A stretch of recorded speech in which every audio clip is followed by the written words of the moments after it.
नमस्कार, जनता टीवी देख रहे हैं आप। मैं हूं आपके साथ अमन त्रिपाठी। बुलेटिन का आगाज करेंगे बांदा से बड़ी और अहम जानकारी के साथ। ये बड़ी और अहम अपडेट, बांदा से बड़ी जानकारी सामने। कल बांदा दौरे पर आएंगे मुख्यमंत्री योगी आदित्यनाथ। विकास कार्यों का लोकार्पण करेंगे, अधिकारियों के साथ समीक्षा भी करेंगे। वहीं साथ ही आपको बता दें, मुख्यमंत्री के आगमन को लेकर प्रशासन अलर्ट मोड पर है। ये बड़ी और अहम जानकारी इस वक्त की, ये बड़ी अपडेट सामने। मुख्यमंत्री के आगमन को लेकर प्रशासन अलर्ट मोड पर है। ये बड़ी और अहम जानकारी। कल बांदा के दौरे पर रहेंगे मुख्यमंत्री योगी आदित्यनाथ और इस दौरान विकास कार्यों का लोकार्पण करते नजर आएंगे। आपको बता दें, अधिकारियों के साथ इस दौरान सीएम योगी समीक्षा भी करेंगे। वहीं मुख्यमंत्री के आगमन को लेकर प्रशासन अलर्ट मोड पर है। तमाम तैयारियां इस दौरान पूरी की जा रही हैं। मुख्यमंत्री योगी आदित्यनाथ कल बांदा दौरे पर रहेंगे, विकास कार्यों का लोकार्पण करेंगे, अधिकारियों के साथ समीक्षा भी करेंगे। मुख्यमंत्री के आगमन को लेकर प्रशासन अलर्ट मोड पर है। कल बांदा के दौरे पर रहेंगे मुख्यमंत्री योगी आदित्यनाथ। बांदा से ये बड़ी और अहम जानकारी, विकास कार्यों का लोकार्पण करेंगे।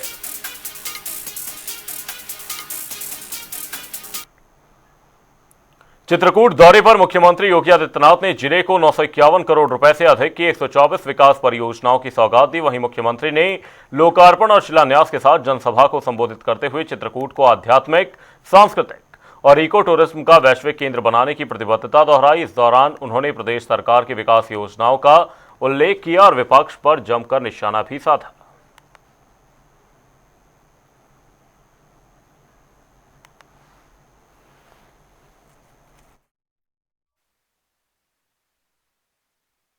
आपने इधर कुछ समाचार सुने होंगे, आपने देखा होगा कांग्रेस और समाजवादी पार्टी अचानक सक्रिय हो गई। अचानक सक्रिय हुई। और सक्रिय क्यों हुई? जो जन्मजात अयोध्या को कोसने वाले लोग थे, खानदानी अयोध्या को कोसने वाली पार्टियां थीं, उनको एक मुद्दा मिल गया। उनको एक मुद्दा मिल गया। याद करिए, कांग्रेस की केंद्र में सरकार थी और राम सेतु को तोड़ने के लिए जब कांग्रेस की सरकार ने शरारत प्रारंभ की थी, राम भक्त एकजुट हुए थे, तब माननीय उच्चतम न्यायालय में, सुप्रीम कोर्ट में, तब कांग्रेस ने एक शपथ पत्र दाखिल किया था। और शपथ पत्र दाखिल करते हुए कांग्रेस ने कहा था कि राम तो हुए ही नहीं, ये काल्पनिक है। ये कांग्रेस शर्म भी नहीं आई इनको भगवान राम और भगवान कृष्ण के बारे में इनको काल्पनिक कहने में, तनिक भी लज्जा नहीं आई। अगर राम और कृष्ण काल्पनिक हैं तो अयोध्या और चित्रकूट क्या है, श्रृंगवेरपुर क्या है, मथुरा वृंदावन क्या है, बलदेव गोवर्धन क्या है, बरसाना क्या है, पंचवटी क्या है? हमारे प्रभु को काल्पनिक बोलने वाले लोग किस मुंह से आज अयोध्या में आस्था की बात कर रहे हैं? किस मुंह से कर रहे हैं? राम भक्तों पर गोली और लाठी चलाने वाले लोग किस मुंह से आस्था की बात अयोध्या के बारे में कह रहे हैं? एक राम भक्त कहे, एक चित्रकूट वासी कहे, उसका स्वागत होना चाहिए, क्योंकि चित्रकूट ने तो भगवान राम को लगभग 12 वर्ष तक अपने यहां आमंत्रित किया था, रहने के लिए अवसर दिया था, उनके साथ यहां पर एक सहोदर भाई जैसा व्यवहार किया था। चित्रकूट मान सकते हैं, देश का राम भक्त कहे तो कोई दिक्कत नहीं, लेकिन आज अयोध्या में आस्था के नाम पर अयोध्या को बदनाम करने, राम की विरासत को बदनाम करने की साजिश और एक ठेका लगता है समाजवादी पार्टी और कांग्रेस ने ले लिया है। वहीं चित्रकूट दौरे के दौरान मुख्यमंत्री योगी आदित्यनाथ ने जिले के विकास कार्यों और जन कल्याणकारी योजनाओं की समीक्षा की, जहां अधिकारियों के साथ बैठक में मुख्यमंत्री ने विभिन्न परियोजनाओं की प्रगति का जायजा लिया और योजनाओं को समयबद्धता के साथ गुणवत्तापूर्ण ढंग से पूरा करने के निर्देश दिए। साथ ही आम जनता को सरकारी योजनाओं का पूरा लाभ सुनिश्चित करने पर भी जोर दिया। उधर 2027 विधानसभा चुनाव से पहले राजनीतिक हलचल तेज होती नजर आ रही है। बता दें 2022 में बसपा के टिकट पर सहारनपुर देहात से चुनाव लड़ चुके अजब सिंह अपनी जिला पंचायत सदस्य पत्नी रंजीता सिंह और सैकड़ों समर्थकों के साथ बीजेपी में शामिल हुए। वहीं क्षेत्रीय अध्यक्ष नवाब सिंह नागर और राज्य मंत्री जसवंत सिंह सैनी ने उन्हें बीजेपी की सदस्यता दिलाकर स्वागत किया। रामपुर में मुख्यमंत्री शिक्षक कैशलेस चिकित्सा योजना का शुभारंभ किया गया, जहां विकास भवन में आयोजित कार्यक्रम में कृषि राज्य मंत्री बलदेव सिंह औलख ने शिक्षकों को प्रतीकात्मक प्रमाण पत्र वितरित किया और कहा कि प्रदेश सरकार शिक्षकों के स्वास्थ्य और सामाजिक सुरक्षा को प्राथमिकता दे रही है। इस दौरान उन्होंने पिछली सरकारों पर निशाना साधते हुए शिक्षा व्यवस्था को लेकर भाजपा सरकार की उपलब्धियां गिनाई। देखिए, मैं माननीय मुख्यमंत्री जी को बधाई देना चाहता हूं कि जो आज तक जो कि बहुत ही सम्मानित गुरुजन वर्ग है और जो बच्चों को शिक्षा देने वाले और जो वहां पे स्कूल में काम करने वाले रसोइये या ये सारे लोगों को माननीय मुख्यमंत्री जी ने ये कैश चिकित्सा की सुविधा दी है और हम सबको बधाई। बगैर कुछ मांगे, कोई डिमांड नहीं थी शिक्षकों की, फिर भी माननीय मुख्यमंत्री जी ने इनकी को समझते हुए इस चीज को कि इनको भी दुर्घटना बीमा, कैशलेस चिकित्सा, उससे स्टेट बैंक के साथ, एमयू के साथ जोड़कर इनको सारी सुविधा देने का काम किया है। मैं बधाई देना चाहता हूँ। नहीं तो अगर आपने देखा 17 से पहले लोग धरने प्रदर्शन करते करते हार जाते थे तो उन्हें कोई भी किसी प्रकार की सुविधा नहीं मिलती थी। आज माननीय मुख्यमंत्री जी के द्वारा पहले बच्चों की चिंता की गई, अच्छे स्कूल बनाने की कायाकल्प में अच्छे स्कूलों की अच्छा बनाने का काम किया गया। बच्चों को जूते, मोजे, स्वेटर, टैक्स, ये सारी चीजें, स्मार्ट क्लास, सब चीजें देने का काम किया और आज उन्होंने बहुत ही बड़ी सौगात जो है शिक्षक वर्ग के लिए, अनुसूचित के लिए, अपने जो रसोइये हैं उनके लिए, शिक्षा मित्रों के लिए ये इस कैशलेस के और बीमे की सुविधा उन्होंने दी है। गोरखपुर में मुख्यमंत्री शिक्षक कैशलेस चिकित्सा योजना का शुभारंभ किया गया, जहां कार्यक्रम में प्रभारी मंत्री स्वतंत्र देव सिंह ने योजना की शुरुआत की। वहीं उन्होंने कहा कि इससे प्रदेश के करीब 12 लाख शिक्षक परिवारों को कैशलेस स्वास्थ्य सुविधा का लाभ मिलेगा। साथ ही डीबीटी के माध्यम से छात्रों को यूनिफॉर्म और स्टेशनरी के लिए सहायता राशि भी जारी की गई। तो वहीं मंत्री ने दावा किया कि 2017 के बाद प्रदेश की शिक्षा व्यवस्था में लगातार सुधार हुए हैं।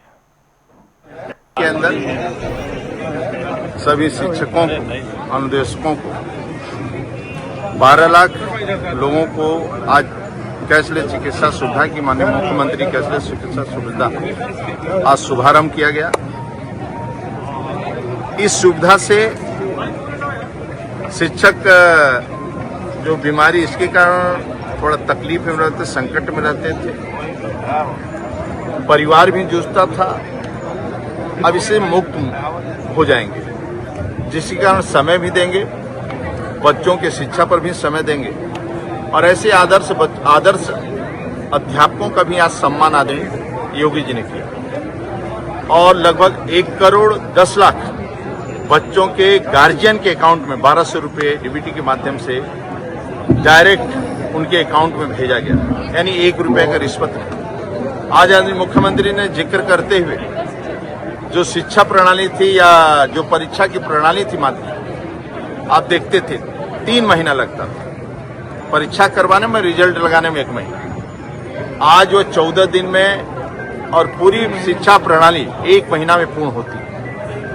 पहले लोग पेपर देने आते थे, आज नकल मुक्त है।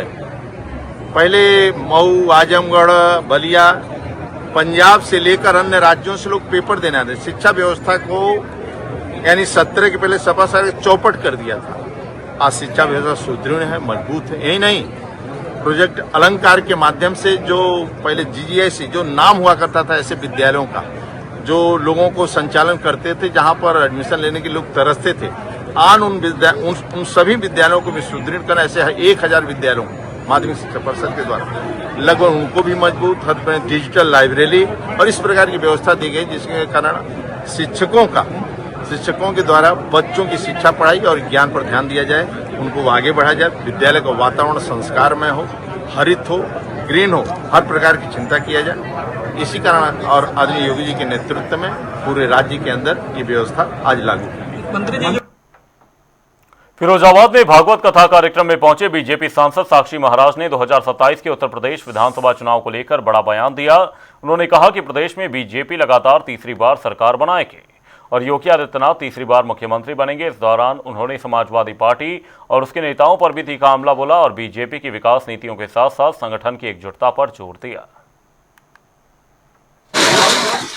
योगी आदित्यनाथ के कार्यकाल में पारदर्शी सरकार है और पारदर्शी सरकार में न्याय सबको, तुष्टीकरण किसी का नहीं। तो न्याय संगत जो होगा योगी जी वही करेंगे, योगी जी पर विश्वास करिए।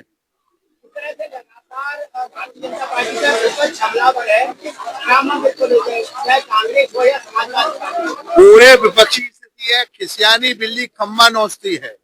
विकास के सारे मुद्दे भाजपा ने ले लिए, सबका साथ, सबका विकास, सबका विश्वास, सबका प्रयास। अटक से लेके कटक तक, कन्याकुमारी से लेके कश्मीर तक विकास की ऐसी त्रिवेणी बह रही है कि कहीं उंगली रखने के लिए विपक्ष के लिए मोदी ने छोड़ा ही नहीं है। तो सारे विपक्ष की स्थिति खिसियानी बिल्ली खम्बा नोचे, तो बस बिना मतलब में चिल्ला रहे हैं। क्या मतलब है समझ में नहीं आता। कानपुर में मुख्यमंत्री शिक्षक कैशलेस चिकित्सा योजना के तहत जिला स्तरीय कार्यक्रम का आयोजन किया गया। इस मौके पर कैबिनेट मंत्री राकेश सचान समेत कई जनप्रतिनिधियों ने योजना की जानकारी देते हुए कहा कि अब प्रदेश के शिक्षकों, शिक्षणेतर कर्मचारियों और उनके आश्रितों को हर साल 5 लाख रुपए तक का कैशलेस इलाज मिलेगा। देखिए, आज मैं माननीय मुख्यमंत्री योगी जी को बधाई देता हूं कि लंबे समय से जो हमारे शिक्षकों की डिमांड थी, मुख्यमंत्री शिक्षक कैशलेस योजना का आज शुभारंभ हुआ है। पूरे प्रदेश में 12 लाख से अधिक शिक्षकों को इसका लाभ मिलेगा, जिसमें हमारे प्राथमिक विद्यालय के, माध्यमिक विद्यालय के, मान्यता प्राप्त अनुदानित विद्यालय के और हमारे जो शिक्षा मित्र हैं, अनुदेशक हैं, रसोइये, सभी को इस कैशलेस योजना में अगर कहीं कोई दुर्घटना घटना होती है तो उनके इलाज और उनके परिवार के इलाज को इस योजना से जोड़ा गया है। इसमें 450 करोड़ से अधिक का खर्च उत्तर प्रदेश सरकार के बजट में आएगा, जिसको हम लोगों ने इस बजट में भी पास किया था और कैबिनेट में भी पास किया था और उस योजना का आज लॉन्चिंग हुई है। दूसरा, डीबीटी के माध्यम से जो हमारे बच्चों को पूरे प्रदेश के 1 करोड़ 10 लाख बच्चे जो पढ़ते हैं स्कूलों में, उनको मिड डे मील के माध्यम से मध्याह्न भोजन, उनके ड्रेस आदि की व्यवस्था के लिए 1200 रुपये का जो धन दिया जाता है, उसको भी आज 1030 करोड़ से अधिक का 1300 करोड़ तक के बजट को आज रिलीज किया गया है। गोरखपुर में यूपी एटीएस ने एक साइबर फ्रॉड मामले की जांच के सिलसिले में तिवारीपुर क्षेत्र में पेंट कारोबारी के घर करीब 11 घंटे तक सर्च ऑपरेशन चलाया और पूछताछ की, जहां कार्रवाई के दौरान टीम ने मोबाइल फोन और जरूरी दस्तावेज अपने कब्जे में लिए, लेकिन किसी की गिरफ्तारी नहीं की गई। वहीं जानकारी के मुताबिक मामला विदेश से संचालित साइबर ठगी नेटवर्क से जुड़ा बताया जा रहा है।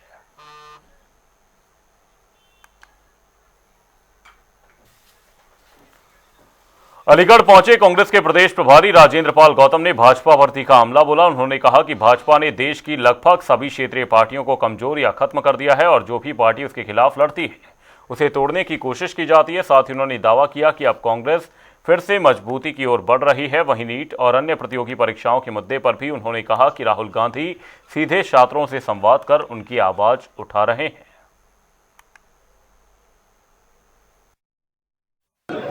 अभी ये शीर्ष नेतृत्व तय करेगा और कांग्रेस पार्टी ने ही भारत की आज़ादी का आंदोलन लड़ा। कांग्रेस पार्टी भारत की सबसे बड़ी पार्टी है। कांग्रेस पार्टी ने एम्स बनाया, आईआईटी बनाई, आईआईएम बनाया। कांग्रेस पार्टी ने सैकड़ों पीएसयूज बनाए। कांग्रेस पार्टी ने पूरे देश के लिए राइट टू एजुकेशन एक्ट दिया, सूचना का अधिकार दिया, खाद्य सुरक्षा का अधिकार दिया, जल जंगल जमीन का अधिकार दिया। और जिनके पास घर नहीं थे उनको रहने के लिए जमीन के पट्टे दिए और आधुनिक भारत का जो सपना कांग्रेस ने देखा उसको साकार भी कांग्रेस ने किया। ऐसा नहीं है, कांग्रेस पार्टी में लगातार ज्वाइन करने वालों का सिलसिला बढ़ा है। लगातार दूसरी पार्टी से लोग आके कांग्रेस में ज्वाइन कर रहे हैं। मैं तो खुद कई बार मिला हूँ और अनेकों लोगों से मैंने खुद मिलवाया है, तो ऐसा नहीं है मिलते नहीं है। और निस्संदेह कि कांग्रेस पार्टी अब मजबूती की तरफ है। एक दौर आया था जो गुजर चुका है, अब सबको समझ आ गया रीजनल पार्टी का दौर नहीं बचा। सारी regional party Bharatiya Janata party ने खत्म कर दी है। यहाँ तक कि जो पार्टी उनके खिलाफ लड़ती है और जनता उन्हें जिताती है, उसके बाद वो उस पार्टी को तोड़कर उनके विधायकों को अपने में मिला लेते हैं। लखनऊ में विजिलेंस ने आय से अधिक संपत्ति के मामले में बड़ी कार्रवाई करते हुए परिवहन विभाग के सेवानिवृत्त एआरटीओ के घर पर छापेमारी की। दरअसल 2 दिन चली कार्रवाई में करोड़ों रुपए की नकदी, बड़ी मात्रा में सोना चांदी, आभूषण और संपत्ति से जुड़े दस्तावेज बरामद किए गए हैं। वहीं विजिलेंस के मुताबिक बरामद संपत्ति की अनुमानित कीमत करीब 35 करोड़ रुपए है। वहीं इस कार्रवाई पर डीजीपी राजीव कृष्णा ने टीम को 1 लाख रुपए का पुरस्कार देने की घोषणा की है।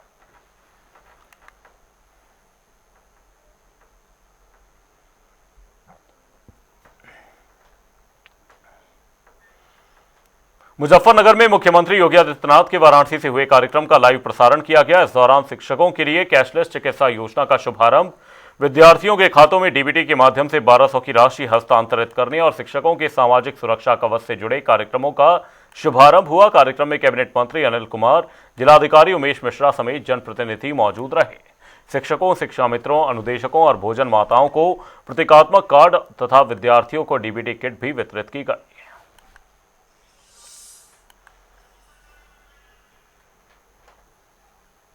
मेरठ के चर्चित ललिता गौतम हत्याकांड को लेकर आज कमिश्नरी चौराहे पर उस समय हंगामा हो गया जब न्याय की मांग को लेकर धरने पर बैठे प्रदर्शनकारियों को पुलिस ने हटाने के लिए बल का प्रयोग किया। इस दौरान कई लोगों को हिरासत में लिया गया।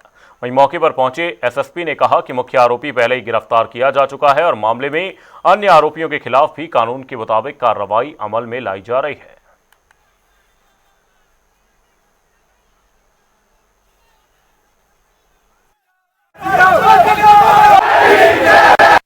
देखिए, 15 मई को एक महिला थाना टीपी नगर क्षेत्र से गुमशुदा हुई थी। इनके परिजनों द्वारा 16 मई को थाना टीपी नगर पर सूचना दी गई थी।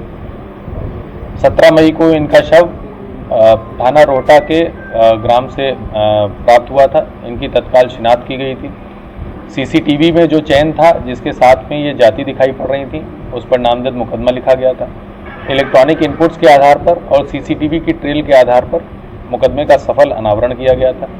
इसकी विवेचना क्षेत्राधिकारी ब्रह्मपुरी के द्वारा की जा रही थी। इसमें पुलिस की तरफ से ही 2 अन्य नाम सामने आए थे जिन्होंने साक्ष्य मिटाने का कार्य किया था।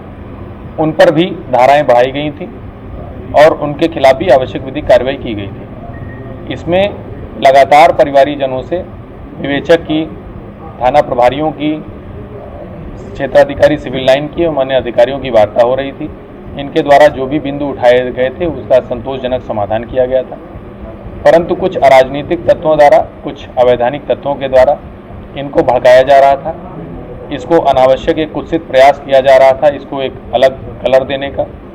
उसमें से कुछ लोगों के द्वारा कल ये कहा गया था कि इनके द्वारा एक ज्ञापन दिया जाएगा कमिश्नरी पार्क पर बैठकर, जिसकी लोकतांत्रिक मूल्यों के अनुसार अनुमान्यता दी गई थी। परंतु आज जब ये सभी लोग कमिश्नरी पार्क पर आए तो उसमें से कुछ जो अराजक तत्व थे उनके द्वारा इनको बहला फुसलाकर कलेक्ट्रेट के गेट के सामने रोड पर बिठाकर जाम लगवाया गया। लखनऊ में भारतीय विमानपत्तन प्राधिकरण यानी एएआई ने विमानन क्षेत्र में तकनीकी दक्षता बढ़ाने की दिशा में एक नई पहल की है। दरअसल एएआई के क्षेत्रीय प्रशिक्षण केंद्र में इलेक्ट्रॉनिक्स के कनिष्ठ कार्यपालक प्रशिक्षुओं के पहले एबी इनिशियो प्रशिक्षण पाठ्यक्रम का शुभारंभ किया गया। इस प्रशिक्षण के जरिए आधुनिक विमानन तकनीक, एआई, साइबर सुरक्षा और एयर ट्रैफिक सिस्टम से जुड़े विशेषज्ञ तैयार किए जाएंगे जो भविष्य की विमानन सेवाओं को और अधिक सशक्त बनाएंगे।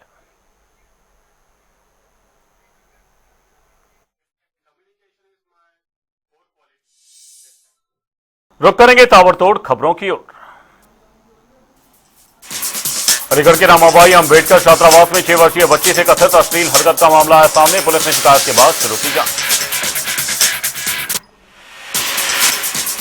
गैंगस्टर और दुष्कर्म के आरोपी एवं पूर्व ब्लॉक प्रमुख नवाब सिंह और नीलू की 11 संपत्तियां कुछ और संपत्तियों की कीमत करीब 5 करोड़ 25 लाख रुपए।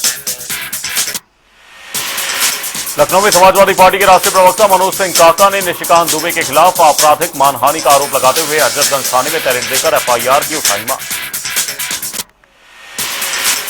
कानपुर देहात के झिंझक उपखंड में तैनात जेई रंगलाल पाल को एंटी करप्शन यूनिट ने 20,000 रुपए रिश्वत लेते रंगे हाथों किया गिरफ्तार। ललितपुर के तालबेहट सामुदायिक स्वास्थ्य केंद्र परिसर में अज्ञात महिला का मिला सड़ा गला शव, पुलिस पहचान और मौत के कारणों की जांच में जुटी। इटावा में 13 वर्षीय नाबालिग के धर्मांतरण के प्रयास का आरोप लगने पर पुलिस ने शिकायत के आधार पर 7 लोगों के खिलाफ मुकदमा दर्ज कर शुरू की जांच। जिम धर्मांतरण मामले के मुख्य आरोपी इमरान खान की गैंगस्टर एक्ट के तहत 2 करोड़ की संपत्तियां कुर्क, प्रशासन ने कुर्की की कार्रवाई। बुलंदशहर के अनूप शहर में सड़क किनारे खड़ी मैक्स से बाइक टकराने पर एक युवक की हुई मौत, हादसा सीसीटीवी में कैद, पुलिस शुरू कर रही मामले की जांच। मैनपुरी के कुरावली तहसील के पास रोडवेज बस की टक्कर से 2 बाइक सवारों की हुई मौत, जबकि 3 लोग हुए घायल, जांच में जुटी पुलिस। आगरा के ताजगंज क्षेत्र में पति ने ससुराल पहुंचकर पत्नी पर चाकू से किया हमला, घायल महिला अस्पताल में भर्ती, आरोपी पति हिरासत में लेकर जांच कर रही पुलिस। अलीगढ़ पहुंचे बीजेपी ब्रज क्षेत्र अध्यक्ष पूरनलाल सिंह लोधी का हुआ भव्य स्वागत, हाइड्रा क्रेन से माल्यार्पण और जेसीबी से पुष्प वर्षा की गई, 2027 में जीत का किया दावा। अलीगढ़ के जमा में पत्नी की हत्या के आरोपी दिनेश को पुलिस ने अस्पताल से किया गिरफ्तार, आरोपी के पास हत्या में प्रयुक्त अवैध तमंचा हुआ बरामद। एनआईए ने मनी लॉन्ड्रिंग मामले में बुलंदशहर समेत कई ठिकानों पर की छापेमारी, दस्तावेज जुटाए जा रहे, स्थानीय पुलिस भी मौके पर तैनात। फर्रुखाबाद के कमालगंज क्षेत्र में पुलिस मुठभेड़ के दौरान हत्या के आरोपी विनेश के पैर में लगी गोली, पुलिस ने तमंचे सहित गिरफ्तार कर अस्पताल में कराया भर्ती। कौसगंज के ढोलना क्षेत्र में बारातियों से भरी बस खाई में पलटी, हादसे में 11 लोग हुए घायल, जिनमें 4 की हालत बताई जा रही गंभीर। झांसी के नवाबाद क्षेत्र में लूटकांड से जुड़े 2 आरोपी पुलिस मुठभेड़ में हुए गिरफ्तार, पुलिस ने तमंचा, कारतूस, 1,49,000 रुपए और मोटरसाइकिल की बरामद। उत्तर प्रदेश के झांसी में प्रवर्तन निदेशालय ने पूर्व सपा विधायक दीप नारायण सिंह यादव से जुड़े कई ठिकानों पर की छापेमारी और दस्तावेजों और वित्तीय रिकॉर्ड की जांच की। गोरखपुर के लाहीबाग में एडीएस और पुलिस की संयुक्त टीम ने एक मकान पर की छापेमारी, सुरक्षा बढ़ाई गई, कार्रवाई के कारणों पर नहीं दी गई आधिकारिक जानकारी। मुजफ्फरनगर में बेहड़ा थ्रू के ग्रामीण रविदास मंदिर की जमीन से ग्राम सचिवालय हटाने की मांग पर धरने पर डटे, प्रशासन ने समाधान का दिया भरोसा। फिरोजाबाद में कपड़ों में छिपे कोबरा ने युवक को डसा, परिजन सांप को डिब्बे में बंद कर पहुंचे अस्पताल, उपचार के बाद पीड़ित की हालत बताई गई स्थिर। बदायूं में गंगा एक्सप्रेसवे पर पिकअप का टायर फटने से मजदूरों से भरी गाड़ी हादसे का हुई शिकार, करीब 12 मजदूर घायल, एक की हालत गंभीर। सहारनपुर के छुटमलपुर में पति से अलग रह रही महिला की कथित तौर पर उसके पति ने चाकू मारकर की हत्या, पुलिस ने आरोपी पति को किया गिरफ्तार। लखीमपुर खीरी में स्कूली वाहनों की जांच अभियान के दौरान 17 वाहनों का चालान और 10 वाहन किए गए निरुद्ध, नियम उल्लंघन पर प्रशासन ने सख्त कार्रवाई की दी चेतावनी। एनआईए ने बुलंदशहर के इंटा रोडी में कई ठिकानों पर की छापेमारी, टीम भारी सुरक्षा के बीच पहुंची एसएसपी कार्यालय। आगरा में पहली तेज बारिश के बाद वीआईपी रोड और आगरा जगनेर मार्ग पर हुआ भारी जलभराव, लोगों को आवागमन में झेलनी पड़ी भारी परेशानी, नगर निगम की तैयारियों पर उठे सवाल। लखनऊ में मेडिकल छात्रों ने अपनी मांगों को लेकर प्रदर्शन करते हुए लखनऊ कानपुर हाईवे किया जाम, पुलिस मौके पर पहुंची और यातायात को किया सामान्य। फतेहपुर के असोथर स्थित राजकीय बीज भंडार में बारिश का घुसा पानी, जर्जर भवन की छत टपकने से बीज भीगने और बड़े नुकसान की है आशंका। मुजफ्फरनगर में भारतीय किसान यूनियन ने विभिन्न विभागों के खिलाफ सदर तहसील में अनिश्चितकालीन किसान पंचायत की शुरू, किसानों ने भ्रष्टाचार और उत्पीड़न के आरोप लगाते हुए कार्रवाई की उठाई मांग। कानपुर के चकेरी में मोरंग लदा ट्राला पलटने से वैन हुई क्षतिग्रस्त, बाल बाल बचा चालक, हादसे के बाद लगा लंबा जाम, पुलिस ने यातायात कराया बहाल। बदायूं के बिसौली में ग्राम पंचायत सचिवों का धरना, सीईओ पर गाली गलौच और मोबाइल छीनने के लगे आरोप, जांच की उठाई गई मांग। सहारनपुर पुलिस ने दोस्ती, ब्लैकमेल, दुष्कर्म और धर्म परिवर्तन का दबाव बनाने के आरोप में वांछित आरोपी को दिल्ली से किया गिरफ्तार, भेजा गया। आबकारी विभाग के असिस्टेंट कमिश्नर का ट्रक चालक को थप्पड़ मारने का कथित वीडियो हुआ वायरल। निजी नंबर की कार के इस्तेमाल को लेकर उठ रहे सवाल, मामले की जांच जारी। आगरा के मंटोला थाना क्षेत्र में बारिश के दौरान कपड़े की दुकान ढही, मलबे में कई लोगों के दबे होने की आशंका, राहत और बचाव कार्य जारी। कानपुर में 16-17 जुलाई की ऐतिहासिक जगन्नाथ रथ यात्रा